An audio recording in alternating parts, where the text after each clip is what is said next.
สวัสดีค่ะ and welcome back to Ed Brain Site here on GBN Station. You are now with me กรกนก วิชิตพันธ์ reporting to you all the latest news on Buddhism from around the world. Let us start with the Candle Buddhist Festival in Thailand, followed by the Buddhist Project in Bhutan, and lastly, two news updates from China. The Candle Festival in Ubon Ratchathani will be launched to mark Khao Phansa Day, or the first day of the annual Buddhist Lent, which this year falls on July 25th and lasts 3 months. Khao Phansa falls the day after Asana Busha Day or Dhamma Day. It was the day the Buddha gave his first teachings after enlightenment to his 5 followers more than 2,500 years ago. Asana Busha Day falls on the full moon day of the 8th lunar month, which is July 24th this year. During Khao Phansa, monks are prohibited from traveling and staying overnight outside their temples, so they concentrate more on studying Dhamma and practicing meditation. Every year, Buddhists traditionally make merit for Khao Phansa Day by offering items monks may need, including saffron robes and candles or light bulbs.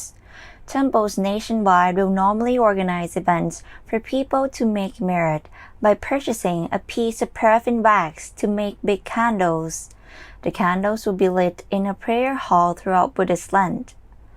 Although the practice of making big candles is quite common among temples in every part of Thailand, the event is an extravaganza in Ubon Ratchathani in the northeastern part of Thailand. In previous years, local and international craftsmen participate in an event to create their masterpieces of wax candles. Each piece is about 11 meters long and 3 meters wide and decorated with fresh flowers.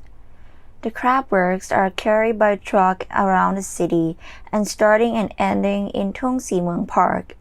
Contests for the best and most beautiful candles are usually held. Due to the pandemic, Ubon Ratchathani officials announced the cancellation of the wax candle procession and the carved candle exhibition in Thung Si Mueang Park to avoid big gatherings of people. This year, 11 communities will display their carved candles in their temples. Only local visitors are allowed on-site visits. Traditional dances will be performed online on July 25th. The Candle Festival in Ubon Ratchathani will be held from July 22nd to 28th. The Bhutan Foundation has reported that its ongoing project to document and conserve Buddhist heritage sites across the Himalayan kingdom has successfully surveyed 20 sites in the northern district of Bumthang, some dating to as early as the 7th century, with connections to Buddhist masters of religious and historical significance. The Department of Culture under Bhutan Ministry of Home and Cultural Affairs is the principal state agency managing heritage sites. The project is being implemented in cooperation with monastic representatives from local monasteries, government officials, and community leaders, and with support from the U.S. Ambassador's Fund for Cultural Preservation. The project, which currently encompasses 54 sites in 3 districts, is aimed at developing a heritage sites database as a digital resource to help preserve the precious sites and document their histories. The initiatives include training government officials and young professionals in cultural heritage documentation and protection. The southern side of West Lake remains a quaint paradise of residents who live a relaxed life among temples and a naturally tranquil environment. This area, dating back to the time of 5 dynasties and 10 kingdoms period, was often described as Southeast Buddhist country because it contains numerous Buddhist grottos and temples teeming with devout believers.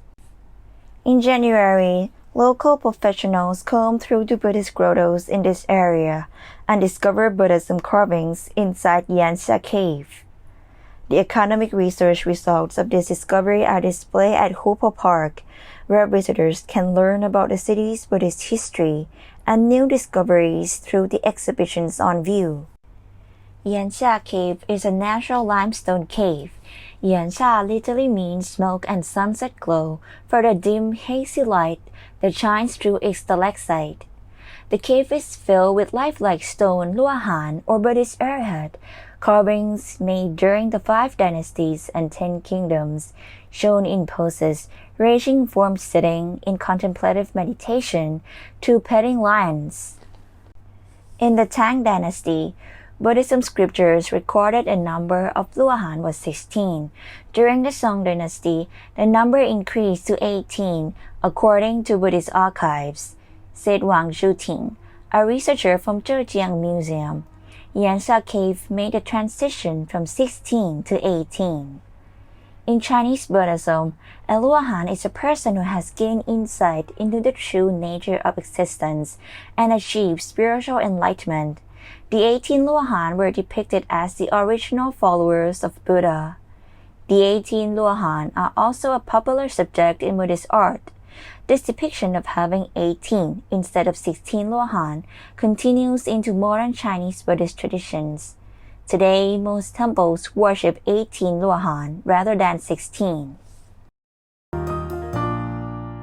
A prominent Tibetan Buddhist monastery in the northwestern province of Gansu has basically completed its first large-scale comprehensive protection and renovation, local authorities announced.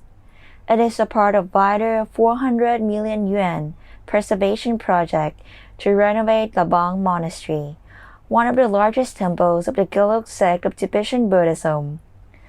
According to Sonam Kya, in charge of protecting the monastery artifacts, the project began in 2012 and was the first large-scale renovation of the shrine in more than 300 years. The refurbishment focused on protecting cultural relics, upgrading infrastructure, and constructing supporting facilities for tourism. The main renovation of 14 Buddhist halls in the monastery has been completed, with repair work on paintings and fresco ongoing, said Kya. Located in Xiahe County in the Tibetan Autonomous Prefecture of Gannan, the monastery was built in 1709 and has been a National Cultural Protection Site since 1982. As we all know that Asana Busha Day is approaching, so today let us discover the history and importance of this day. Let's get started.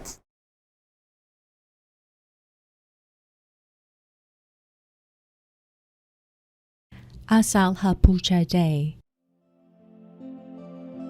Asalha Puja Day is another important day in Buddhism. It falls on the 15th day of the 8th waxing moon. 4 events took place during the times of our Lord Buddha.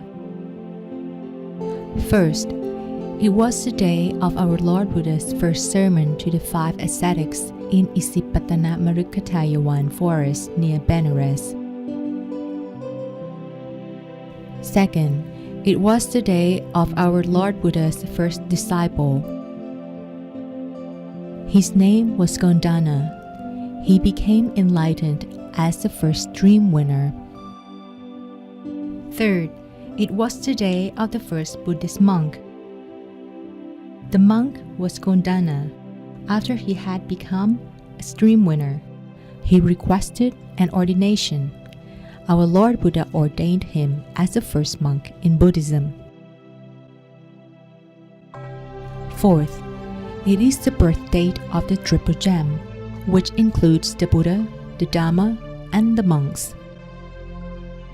The first witness to the Buddha's enlightenment had occurred. This completed the Lord Buddha's Buddhahood. It meant that the Buddha did not attain enlightenment and kept the knowledge to himself like a silent Buddha.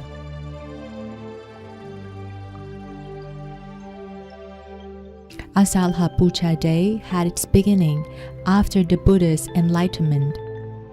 He spent a period of 7 weeks immersed in the bliss of emancipation. After this blissful period, he was concerned that his enlightened knowledge would be so deep and so profound that it might be difficult for beings that are thick with defilements to follow. The Brahma king Sahambadi knew of the Buddha's concern and requested him to give a sermon because there were still beings with less dirt in their eyes. With his great compassion, the Lord Buddha employed the Buddha vision to check all the beings that were still trapped in the three worlds. He saw that there were beings of low defilements and some still thick with them. There were some whose merit was vast and others was still small. Some were easy to teach, others were not. Like the lotus plants that grew in the water. Some grew in deep water. Some were near the surface. Some were almost out of the water. Some were not ready to bloom. And some were ready, just like beings that could be taught. The Lord Buddha finally agreed to the Brahma king's request. After the Brahma king departed, the Lord Buddha began to consider to whom he should give his first sermon. Who could penetrate the Dhamma readily? He considered the ascetics Alara and Uddaka, who were brilliant and their defilements had long been kept very low. They would be able to penetrate the Dhamma quickly once they heard his sermon.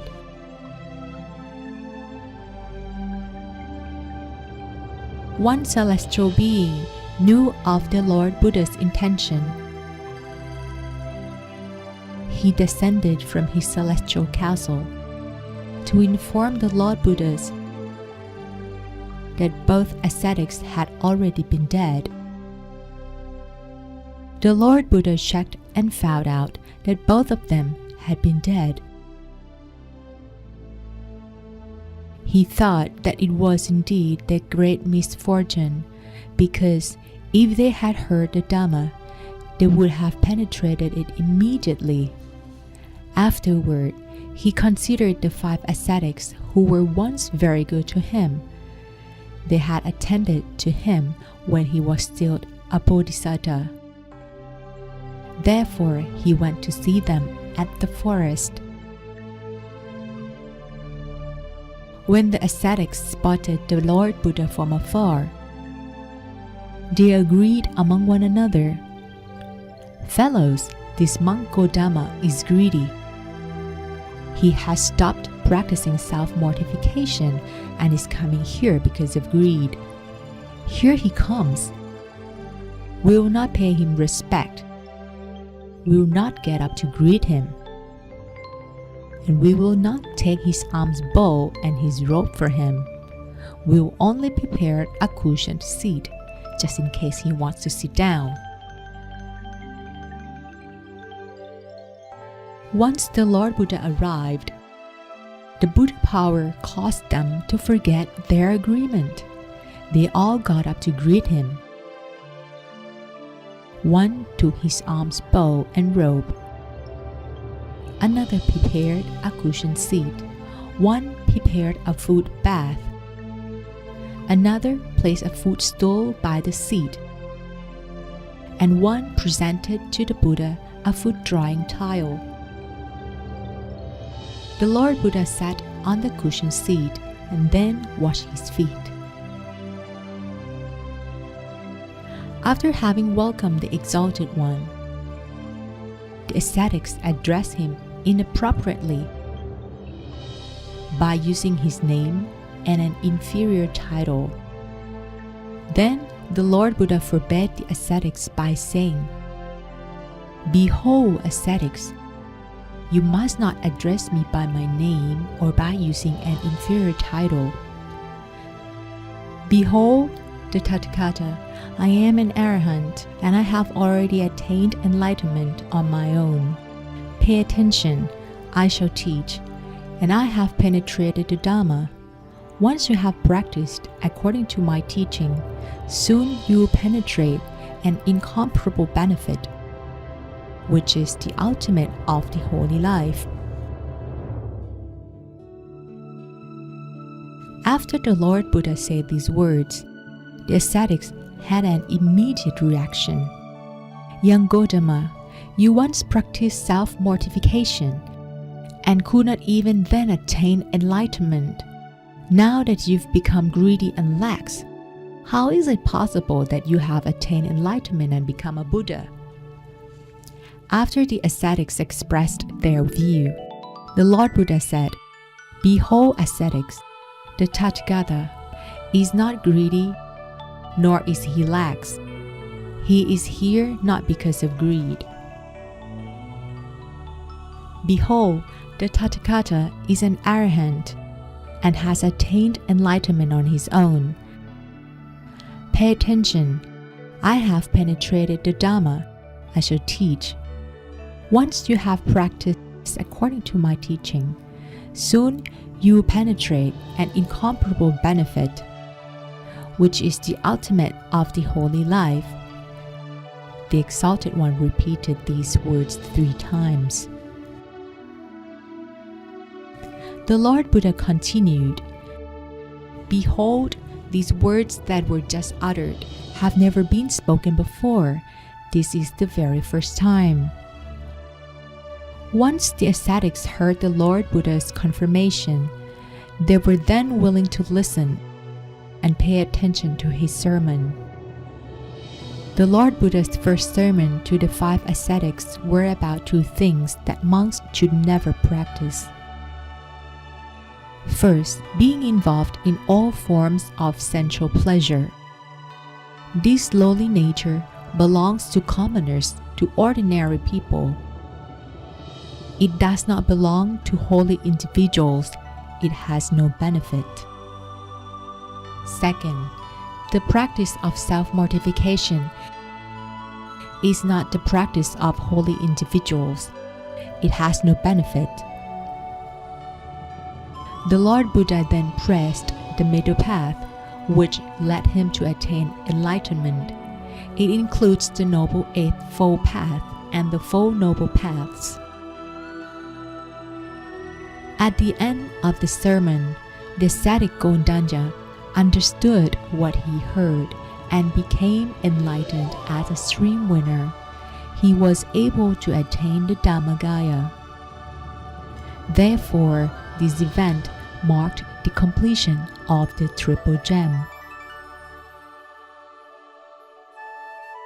As a result of the first sermon, celestial beings in every realm, from earth's sprites to the Brahma beings, all sang the Lord Buddha's praises. The sound resonated through tens of thousands of universes, and an incomparable brightness pervaded everywhere as a result of the celestial powers. We have now learned something about Asalha Puja Day. All of us Buddhists should deepen our faith in the Triple Gem and be determined to practice meditation so that we can attain the Dhammagaya quickly.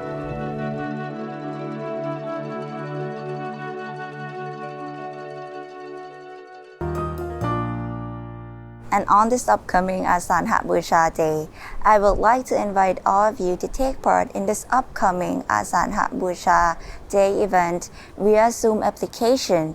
For more information, please check out our Facebook page, GBN US. And now it's time for the Lord Buddha's Dhamma quote. Suppose, Brahman, there is a bowl of water covered with water plants and algae. If a man with good insight were to examine his own facial reflection in it, he would neither know nor see it as really is. So too, Brahman, when one dwells with a mind obsessed by dullness and drowsiness, even those texts that have been recited over a long period do not recur to the mind, let alone those that haven't been recited. Now it's time for us to say goodbye, and please make sure to check out all episodes of our At Bright Insight News program on our website, gbnus.com. Thank you for joining us. Have a wonderful week. สวัสดีค่ะ